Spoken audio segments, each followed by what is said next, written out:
Good morning all. എല്ലാ ദിവസവും രാവിലെയുള്ള പ്രീ മാർക്കറ്റ് റിപ്പോർട്ടിൽ കിടക്കാം. ഇന്നലെ എയർടെലിൻ്റെയും സിപ്ലയുടെയും എല്ലാം തന്നെ ഹെൽപ്പോട് കൂടിയിട്ട് നിഫ്റ്റിയും സെൻസെക്സും എല്ലാം തന്നെ ഗംഭീര റാലി നടത്തി. 790 പോയിൻ്റാണ് സെൻസെക്സ് മൂവ് ചെയ്തിട്ടുള്ളത്. പ്രധാനമായിട്ടും ഇന്ന് മാർക്കറ്റിലേക്ക് വരുമ്പോൾ ഇന്നലെ FIS ഇന്ത്യൻ മാർക്കറ്റിലെ സീരീസ് ഓഫ് സെല്ലിങ്ങിന് ശേഷം ഇന്നലെ ബയേഴ്സ് ആയിരുന്നു എന്നുള്ളതാണ് പ്രധാനപ്പെട്ട ഒരു അപ്ഡേറ്റ്. 187 കോടി രൂപക്ക് ബൈ നടത്തി.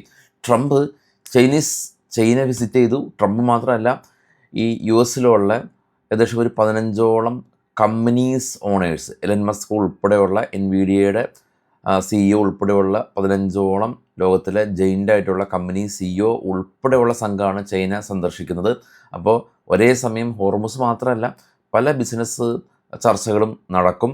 അപ്പോൾ അത്തരത്തിൽ വലിയ തോതിൽ ചൈനയും അമേരിക്കയും തമ്മിൽ അടക്കുന്നത് ഇന്ത്യയുടെ സോളാർ സ്റ്റീൽ ബിസിനസ്സിനെ ബാധിച്ചേക്കാം.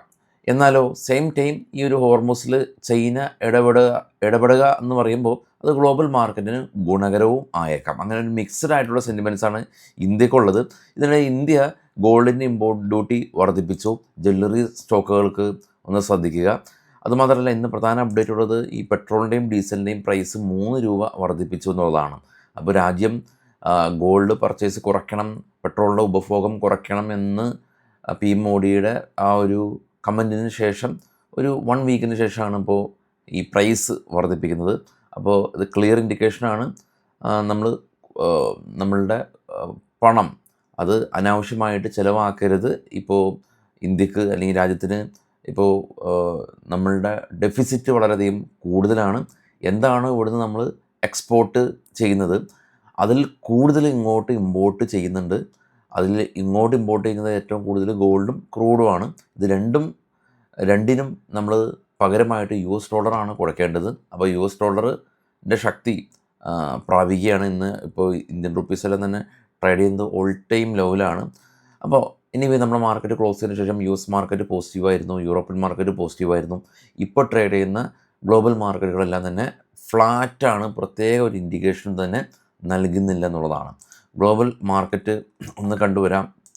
ഏറ്റവും ടോപ്പിൽ gold 4619, silver 81, bitcoin 81,000. Bitcoin spike ചെയ്തു, 2% സ്പൈക്ക് ചെയ്തു. ബ്രന്റ് ഓയിൽ സ്പൈക്ക് ചെയ്ത് 106.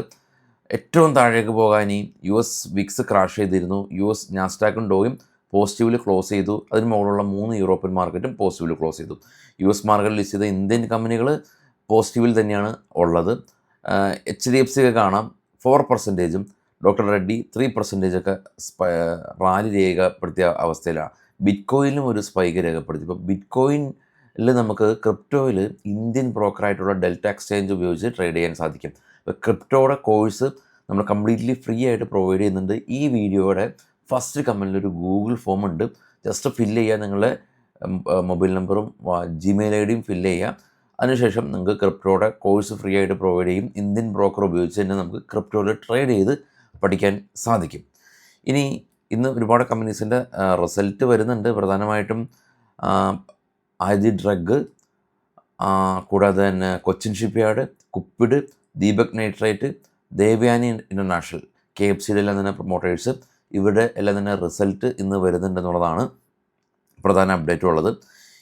നമുക്ക് ഇന്നത്തെ സ്റ്റോക്കുകളുടെ പ്രധാന ന്യൂസിലേക്ക് പോകാം. ബൈസെൽ റെക്കമെൻഡേഷൻ അല്ല. ടാറ്റ മോട്ടേഴ്സിനെ സംബന്ധിച്ചുള്ള ന്യൂസ് ഉള്ളത്, റവന്യൂ സ്പൈക്ക് ചെയ്തു. റവന്യൂ 7%. ടാറ്റ മോട്ടേഴ്സ് പാസഞ്ചർ വെഹിക്കിളിൻ്റെ ന്യൂസാണല്ലോ.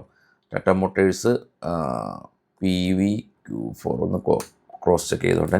നെറ്റ് പ്രോഫിറ്റ് 32% ഡിക്ലൈൻ ആയിട്ടുണ്ട്, 5,783 കോടി രൂപ. എന്നാൽ റവന്യൂ 7% സ്പൈക്ക് ചെയ്തു. United Spirits company net profit 28% year on year വർധനവ് രേഖപ്പെടുത്തി. റവന്യൂവും വർധനവ് രേഖപ്പെടുത്തി. വോൾട്ടാസ് നെറ്റ് പ്രോഫിറ്റ് 51% ഇടിവ് രേഖപ്പെടുത്തിയിട്ടുണ്ട്. മുത്തൂറ്റ് ഫിനാൻസ് ഇവർ ലോൺ ഇഷ്യൂ എല്ലാം തന്നെ ശക്തമായിട്ട് കൂടി. അതുകൊണ്ട് തന്നെ കമ്പനിയുടെ നെറ്റ് പ്രോഫിറ്റ് 1,500 നിന്ന് 3,000 കോടി രൂപ വർദ്ധിച്ചു. Great Eastern ship company net profit 363 നിന്ന് 1,044 കോടി രൂപയിലേക്ക് ഉയർന്നു. Apollo tyre company net profit 185 crore രൂപയിൽ നിന്ന് 631 കോടി രൂപയിലേക്ക് ഉയർന്നു. Kirloskar oil company net profit 21% ഉയർന്നു. Welspun international company net profit 44% ഉയർന്നു. PN Gadgil jewellers company net profit 45% ഉയർന്നു. റെസ്റ്റോറൻറ്റ് ബ്രാൻഡ് ലോസാണ്, പക്ഷേ കഴിഞ്ഞ തവണ ഉണ്ടാക്കിയ ലോസ് 56 കോടി രൂപ. ഈ തവണ ലോസ് കുറച്ചുകൊണ്ട് വന്നിട്ടുണ്ട്, 43 കോടി രൂപ loss. Endurance tech net profit 12% ഉയർന്നു. Chambal fertiliser company net profit 30% ഉയർന്നു. Global health care company net profit 41% ഉയർന്നു. അപ്പോളോ ഹോസ്പിറ്റൽ നെറ്റ് പ്രോഫിറ്റ് 185 നിന്ന് 630 കോടി രൂപയിലേക്ക് ഉയർന്നു. കൽപാത്രൂ പ്രൊജക്റ്റ് കമ്പനി നെറ്റ് പ്രോഫിറ്റ് 230 നിന്ന് 430 കോടി രൂപയിലേക്ക് ഉയർന്നു. ഷീല ഫോം ബെഡ് നിർമ്മാതാക്കളാണ്, 13 കോടി രൂപയിൽ നിന്ന് 91 കോടി രൂപയിലേക്ക് ഉയർന്നു. കൽപാത്രൂ പ്രൊജക്റ്റ് ഒരൊറ്റ സെക്കൻഡ് മാറിയിട്ടുണ്ട്. എവിടെ വരെ നമ്മൾ പറഞ്ഞത് ഗ്ലോബൽ ഹെൽത്ത് നമ്മൾ പറഞ്ഞിട്ടുണ്ടല്ലോ അല്ലേ. അപ്പോളോ ഹോസ്പിറ്റൽ 185 നിന്ന് 630 കോടി രൂപയിലേക്ക് ഉയർന്നു. കൽപാത്രൂ പ്രൊജക്റ്റ് അവർ 230 നിന്ന് 430 ഉയർന്നു. ഷീല ഫോം 13 നിന്ന് 91 കോടി രൂപയിലേക്ക് ഉയർന്നു. കറക്റ്റ് അല്ലേ? അപ്പോൾ ഇതാണ് സ്റ്റോക്കുകളുടെ ന്യൂസുകൾ. വൈകിട്ട് കാണാം. അപ്പോൾ ഡെൽറ്റ എക്സ്ചേഞ്ചിൽ ക്രിപ്റ്റോ ട്രേഡ് ഫ്രീ ആയിട്ട് പഠിക്കാൻ താല്പര്യമുള്ള ആളുകൾക്ക് ഫസ്റ്റ് കമൻറ്റിൽ ഗൂഗിൾ ഫോം വെച്ചിട്ടുണ്ട്, ഫില്ല് ചെയ്യുക. കോഴ്സ് നമ്മൾ പ്രൊവൈഡ് ചെയ്യും. Thank you all.